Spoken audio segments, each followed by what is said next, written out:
রাজ্যে নেশা কারবারিদের উপদ্রব বন্ধ নেই। মধ্যরাতে বিশালগড়ে গাঁজা কারবারিকে তুলে নিয়ে গেল চুরাইবাড়ি থানার পুলিশ। অভিযুক্তের নাম দেবাশিস সাহা। তার বাড়ি বিশালগড় থানার অফিসটিলা কালীবাড়ি এলাকায়। 2024 সালে চুরাইবাড়ি থানার এনডিপিএস মামলায় পলাতক অভিযুক্ত দেবাশিস সাহা। পুলিশ তাকে একাধিকবার নোটিশ করেও ধরতে পারেনি।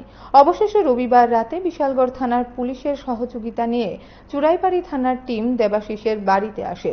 যদিও পুলিশের উপস্থিতি টের পেয়ে অভিযুক্ত পালিয়ে যাওয়ার চেষ্টা করলেও টিএসআর জওয়ানরা তাকে পাকড়াও করেন। উল্লেখ্য, 2024 সালে চুরাইবাড়ি থানার পুলিশ লরিতে তল্লাশি চালিয়ে প্রচুর পরিমাণে গাঁজা উদ্ধার করেছিল। সাথে গাড়ি চালককেও গ্রেপ্তার করা হয়েছিল। তাকে জিজ্ঞাসাবাদ করে পুলিশ জানতে পারেন ওই লরি এবং গাঁজার মালিক বিশালগড়ের দেবাশিস সাহা। সেই মামলাতেই এবার তাকে চুরাইবাড়ি নিয়ে যাওয়া হয়েছে।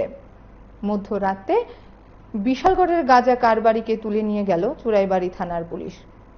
অভিযুক্তের নাম দেবাশিস সাহা। তার বাড়ি বিশালগড় থানার অফিসটিলা কালীবাড়ি এলাকায়।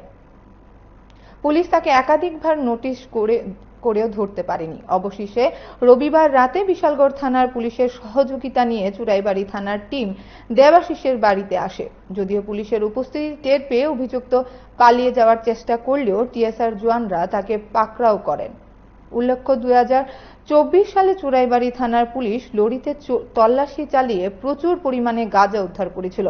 সাথে গাড়ি চালককে গ্রেপ্তার করা হয়েছিল। তাকে জিজ্ঞাসাবাদ করে পুলিশ জানতে পারেন ওই লরি এবং গাঁজার মালিক বিশালগড়ের দেবাশিস সাহা। সেই মামলাতেই এবার তাকে চুরাইবাড়ি নিয়ে যাওয়া হয়েছে।